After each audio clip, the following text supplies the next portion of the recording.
boleh doa. Silakan dipimpin doa. Doa mulai.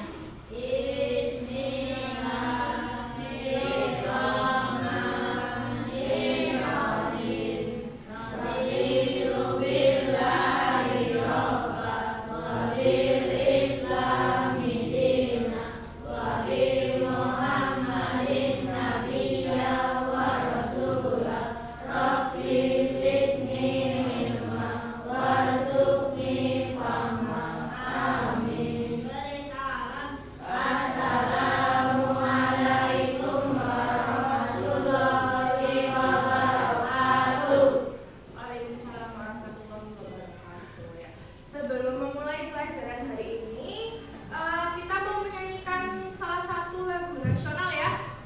Silakan kelas 7A boleh berdiri. Ya, berdiri. Kita mulai ya.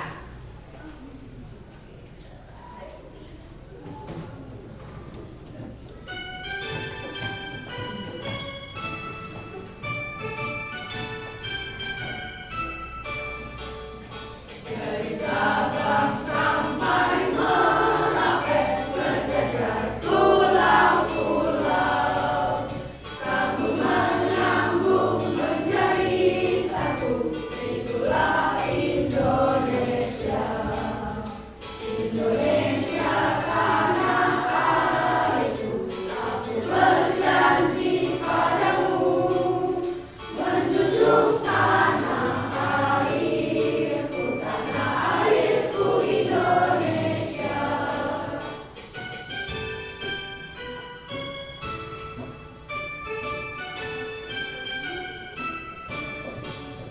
Dari Sabang sampai Merauke, berjejer pulau-pulau, sambung menyambung menjadi satu, itulah Indonesia. Indonesia tanah airku, aku berjanji padamu, menjunjung tanah airku Indonesia. Ya, silakan duduk kembali. Oke. Hari ini siapa yang tidak berangkat? Rozan masih sakit ya? Masih.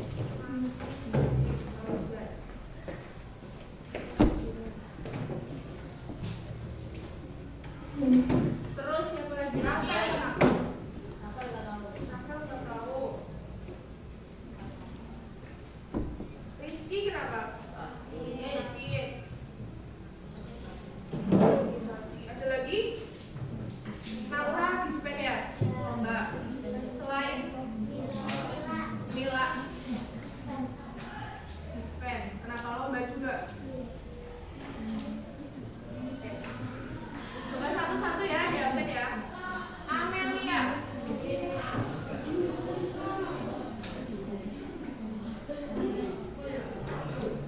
Ardian. Catur. Chandra. Deva. Deva Malika. Deska. Dinar. Endra. Erlina. Vina. Dila. Irma. Kayana. Horim. Marhatun. Mila. Di sini. Nada Atiko. Naufal. Rafa. Rafael. Restu. Ririn. Rizky.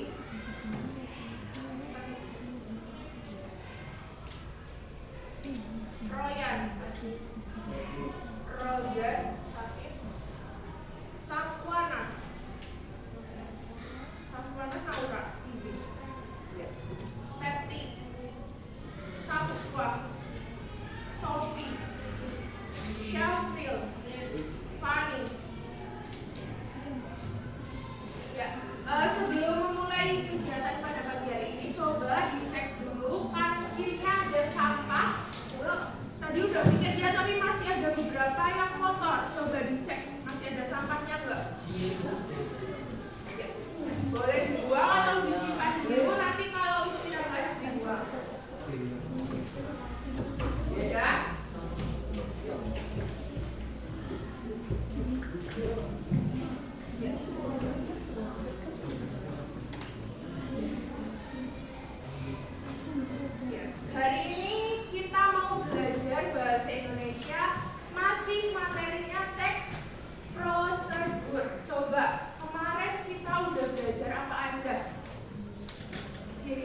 dari tahapan atau poin-poin ya.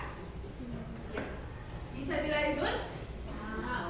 Oke, selanjutnya ada jenis-jenis. Ada berapa jenisnya?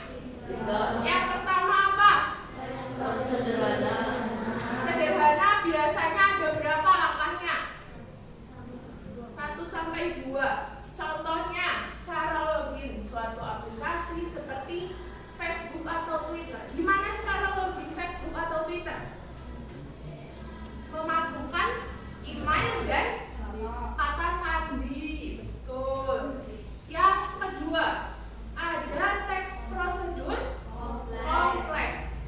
Ini harus urut ya, sesuai dengan kaidah-kaidahnya seperti cara membuat SIM, KTP dan lain sebagainya. Kalau teks prosedur protokol apa coba? Kemarin kita udah belajar. Teksnya nggak urut nggak apa-apa, tapi hasil akhirnya sama, pinter. Oke, kita lanjut ke unsur kebahasaan. Udah bisa ya tadi ya menjelaskan tentang pengertian dan jenis-jenisnya. Kita lanjut ke unsur kebahasaan. Unsur kebahasaan adalah suatu ketentuan yang perlu diperhatikan dalam menulis sesuatu. Sesuatu di sini maksudnya adalah teks prosedur. Sederhananya, unsur kebahasaan merupakan aturan.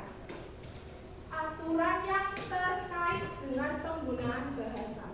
Jadi kalau kita mau menulis sebuah teks, sebuah karya sastra baik contohnya teks laporan hasil observasi, puisi, pantun, pasti ada unsur kebahasaannya.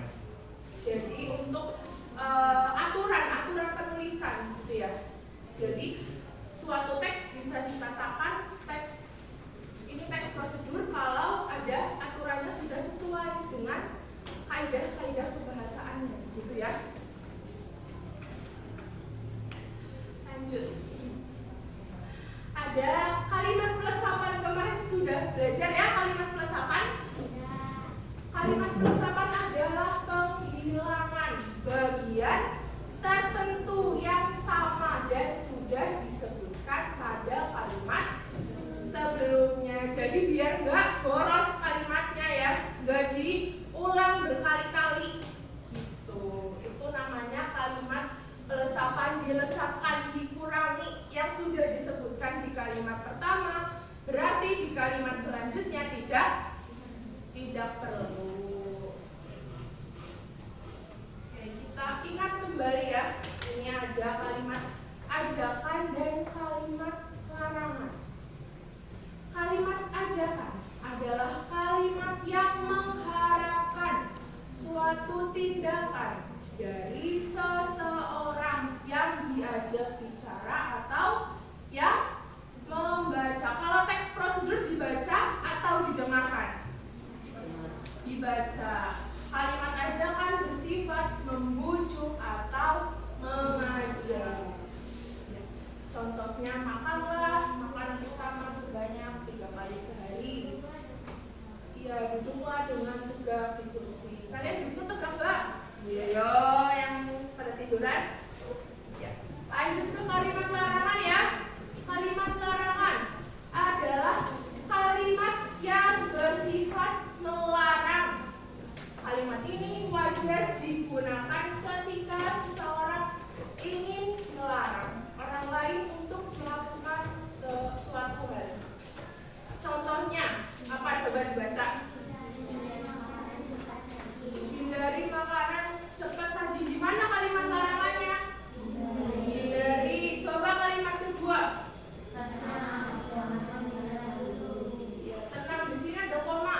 bulan sabit. Lanjut ke konjungsi. Ada yang sudah pernah dengar tentang konjungsi? Pernah? Konjungsi itu kata hubung, kata yang untuk menghubungkan antara kalimat supaya menjadi padu, menjadi satu kesatuan.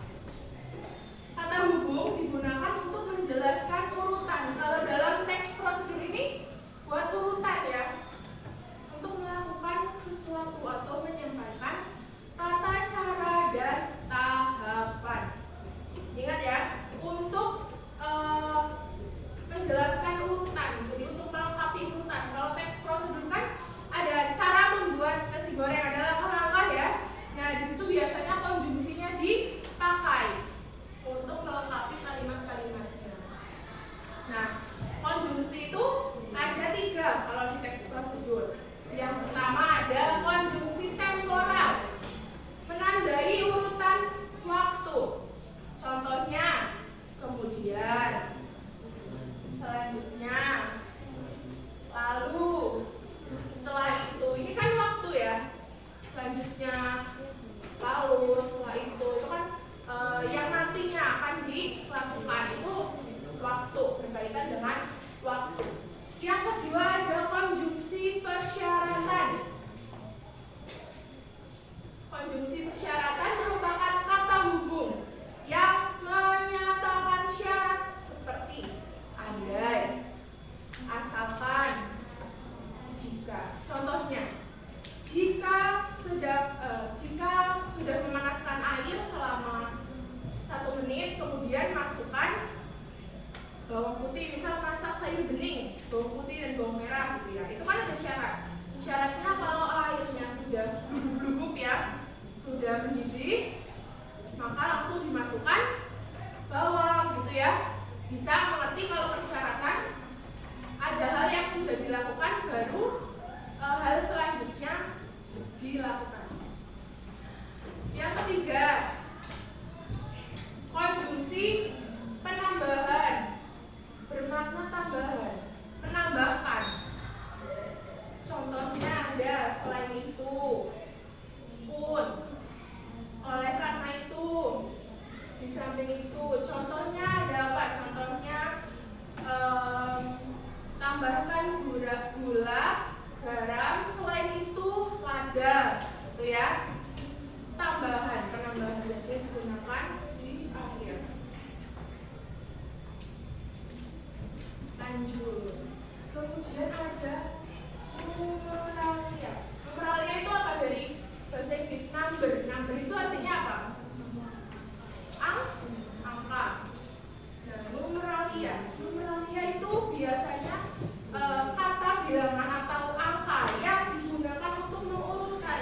Contohnya, pertama, iris, tipis, bawang.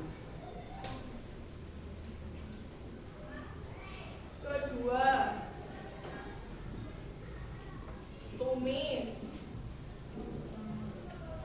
Itu ya, bisa ya, ini yang di depan yang menggunakan angka, tapi angkanya tidak jadi nomor, tapi disebutkan pertama, kedua, ketiga gitu ya. Kalau cuma nomor ini namanya penomoran, bukan numeralia. Bisa dipahami? Bisa. Lanjut ke pronomina. Pronomina, kita belajar tentang pronomina persona. Ada yang tahu persona artinya apa? Person dari bahasa Inggris. Iya, kata ganti. Person itu artinya apa? Orang. Tahu kan? Ya. Pronomina persona itu kata ganti orang. Seperti saya. Iya, dan Anda, kamu, kita, kalian.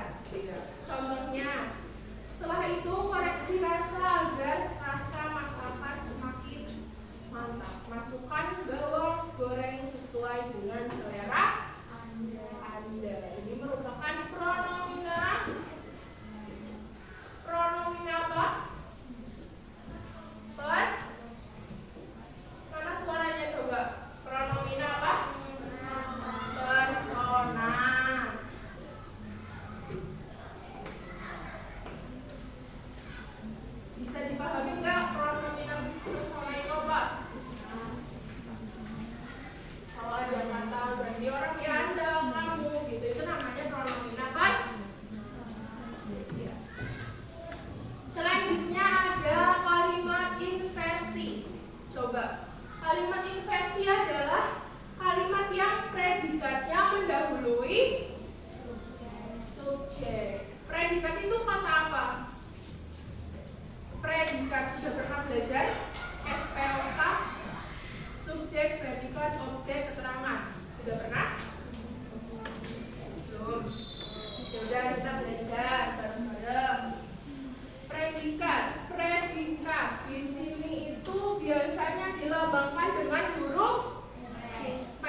benda atau kata ganti orang.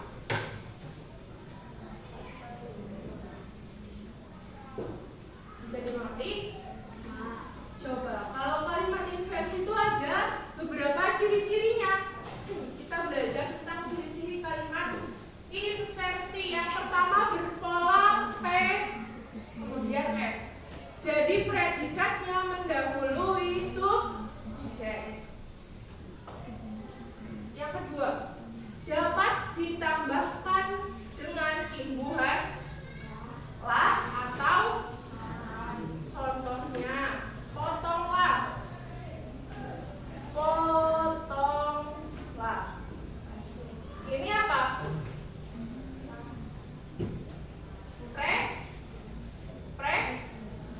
Kenapa disebut predikat? Karena kata kerja. Potong itu kata kerja bukan? Potong itu kegiatan kan? Kegiatan memotong. Apa yang dipotong? Nah, misal potonglah ayam. Berarti ayamnya subjek. Karena ayam kata benda ya, ini kan hewan makanan. Kalau dalam teks prosedur itu kan bahan makanan ya. Bisa? Coba Bu Laura kasih kalimat lagi. Apa ya?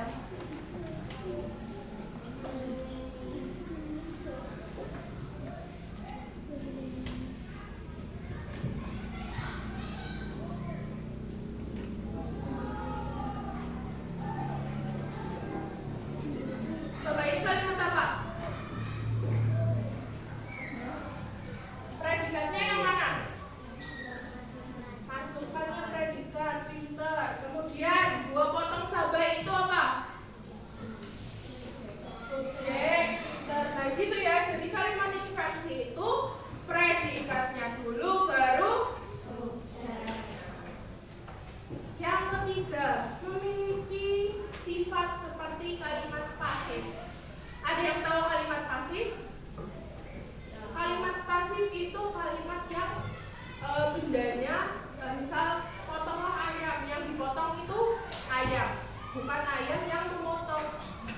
Nah itu kalimat pasif. Ada benda yang diperlakukan dipotong, entah dimasukkan, entah dibaca, gitu ya.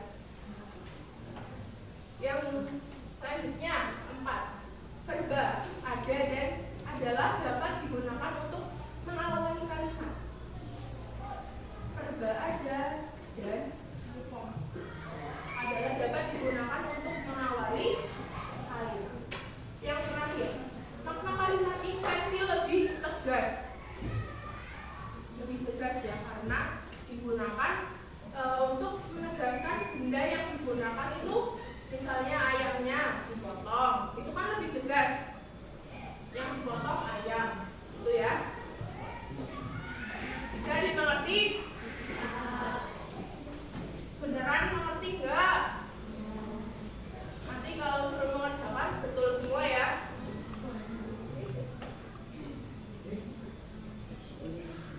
Nah ini ada contoh kalimat inversi. Coba dianalisis bareng-bareng. Nomor 1, ambillah 1 buah wortel. Predikatnya yang mana? Novel, coba. Novel. Predikatnya. Ambillah predikat. 1 buah wortel itu apa? Subjek.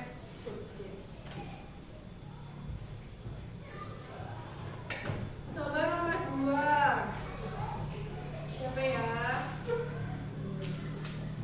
Deva, coba. Nomor 2. Predikatnya yang mana? Predikat. Tambahkan predikat.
predikatnya. Siramlah predikat. Subjeknya yang mana? Dengan saus bolok X. Betul ya? Di sini ada imbuhan lah, imbuhan kan lah. Subjeknya di sini ada wortel, ada garam dan gula, telur, minyak, saus bolognese. Bisa ya? Analisis kalimat inversi ya. Kita lanjut ke struktur karena kita sudah belajar tentang unsur dan unsurnya sudah selesai. Kita lanjut ke struktur. Struktur teks prosedur. Di sini strukturnya yang pertama ada. Coba dibaca bareng-bareng yang semangat.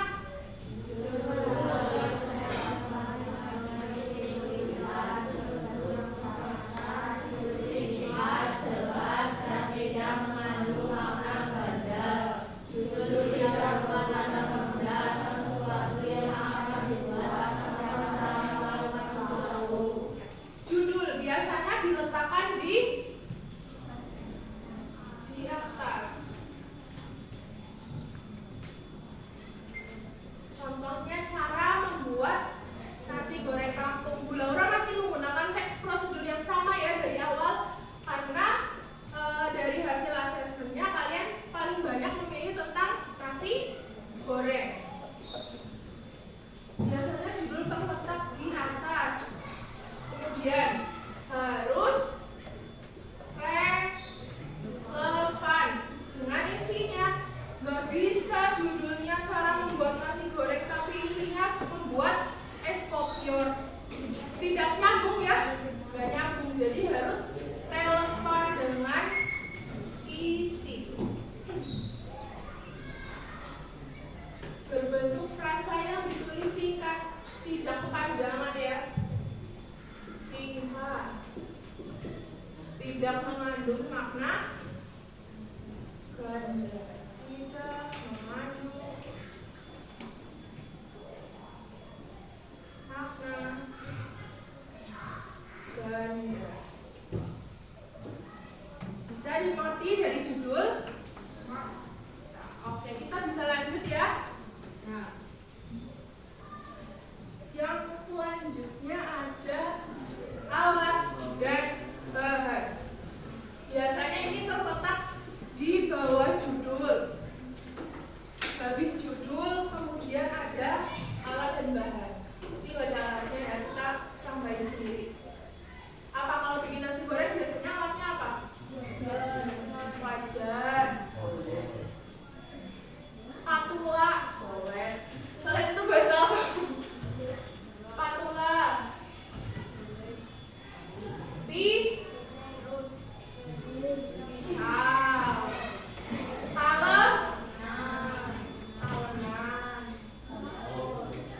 kompor ya benar, gas, kompor plus gas, rumah ya.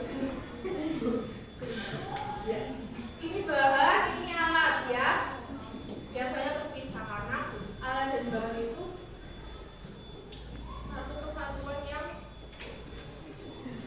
berbeda.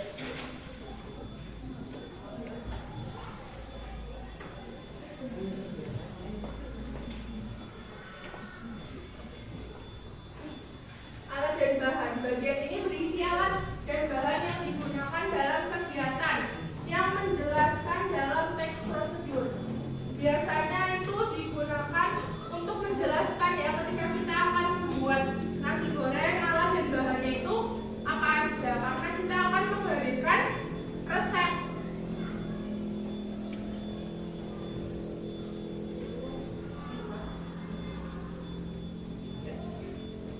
Lanjut ya.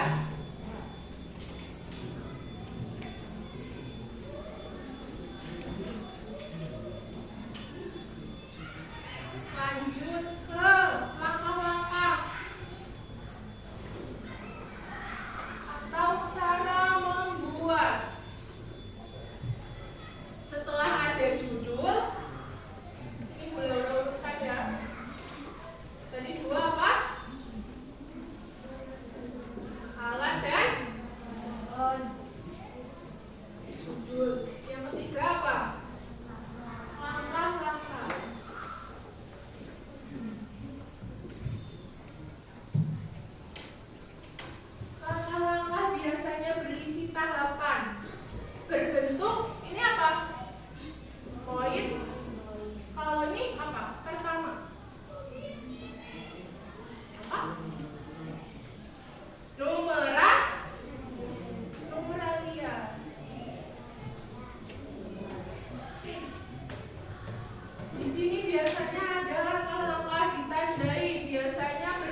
lagi angkat dan saji. Yang terakhir dari struktur teks prosedur ada penutup. Penutup biasanya berupa penegasan ulang. Contoh kalimatnya. Kamu dapat memasak nasi goreng kampung ini untuk sarapan atau bekal ke sekolah. Jika kamu memahami langkah-langkah di atas, dijamin hasilnya pasti sempurna. Selamat coba. Oke, sudah bisa? Coba tadi belajar apa? Unsur dan struktur. Strukturnya ada berapa? 4. Ada apa aja? Langkah-langkah dan Oke, di sini Bu Laura punya LKPD buat dikerjakan. Gak berkelompok, ini dikerjakannya satu bangku ya, 2-2. Mbak, pinjam ketua kelas bentar. Udah berangkat Pak? Wakil lagi. Ya. Kamu sendirian ya, apa? Jadi ini nanti dikerjakan satu bangku berdua. Bisa dimengerti? Bisa. Ke belakang.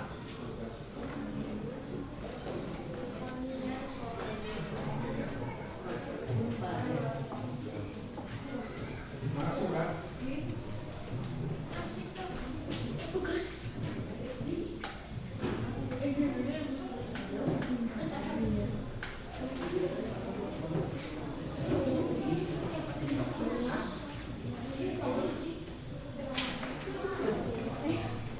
Sudah menerima lembar penugasannya semua? Satu bangku satu. Sudah? Ya. Yuk, Bu Laura bantu. Pertama isi nama. Nama dan kelas. Nama dan kelas. Nama.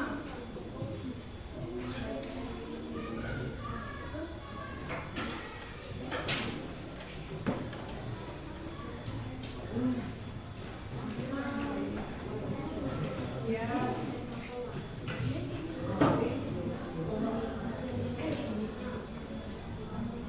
Sudah diisi namanya?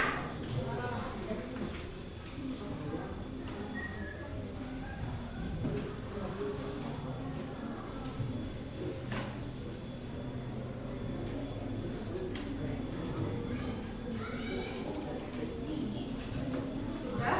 Eva sudah? Sudah diisi? Fani sudah? Sudah? Ada? Novel? Sudah? Ada yang belum? Sudah semua ya? Ya, di sini ada 2. Yang pertama ada kaidah kebahasaan, yang kedua tentang teks prosedur. Nomor 1 ya, kalimat. Kalian menjawab. Ada kalimat di sebelah kiri, contoh kalimat. Itu termasuk ke kaidah kebahasaannya jenis apa? Kalian tuliskan di tabel sebelah kanan. Bisa dimengerti? Di situ kan ada kalimat tambahkan garam, sorbet buah ini, bla bla bla bla. Nah, sampai akhir kalian kerjakan sesuai sama yang tadi Bu Laura sudah menjelaskan.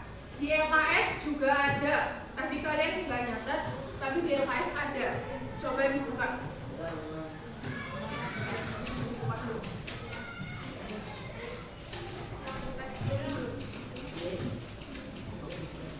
Ini halaman 52. Halaman 52. Sama saja, Bu Laura ambilnya dari situ. Tapi ada yang ditambahkan. Bisa dimengerti? Nomor 2, kalian mencocokkan. Ada urutan teks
Tanda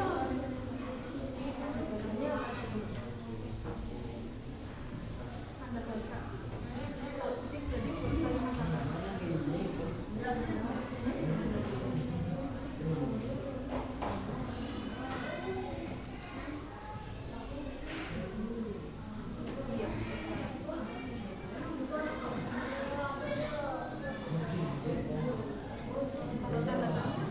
Iya. Lanjutin.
kita ya, tidak ada ajakan, tidak ada larangan, tidak ada perintah. Menggunakan tanda baca titik hanya menginformasikan.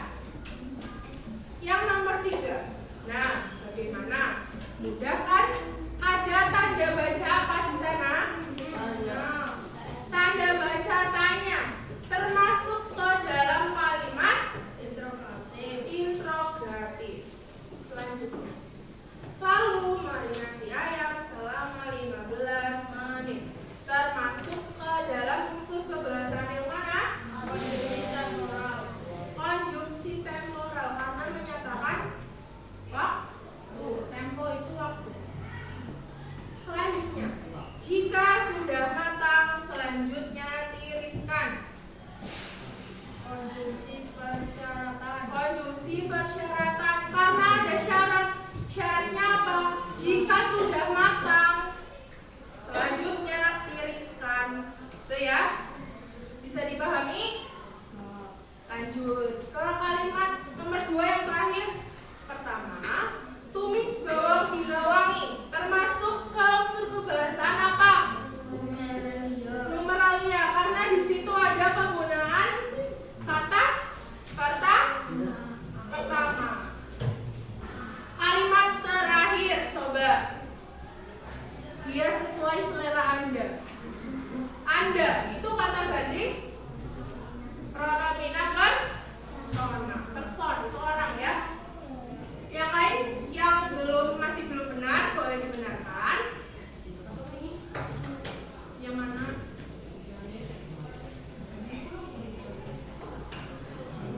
Pronomina persona. Yang terakhir ini pronomina persona. Yang ini numeralia.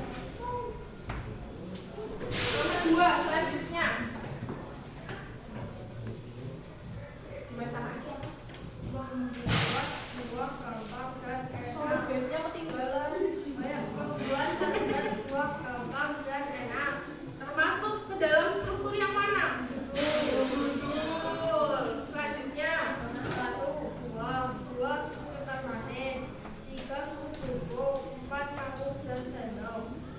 Termasuk ke dalam alat dan bahan. Iya, betul. Selanjutnya, cuci buah stroberi.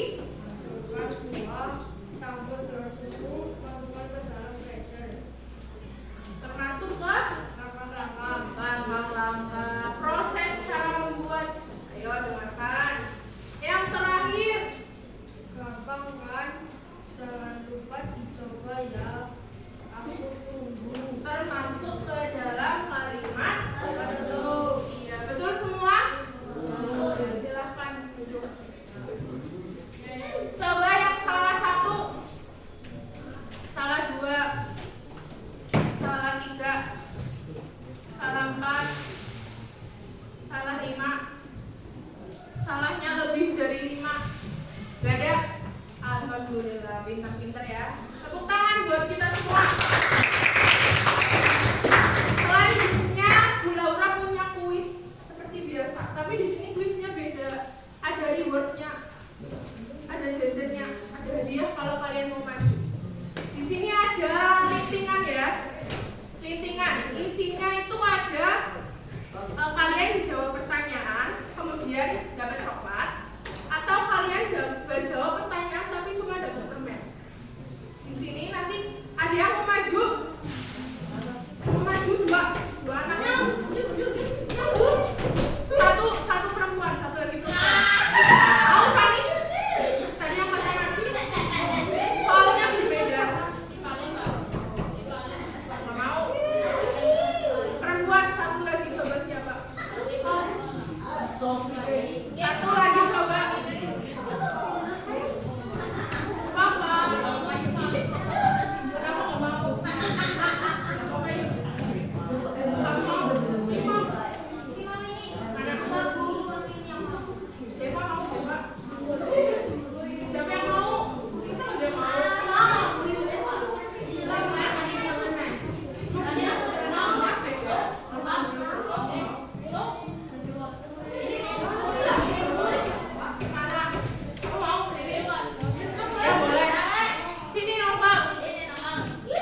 Masing baris.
senang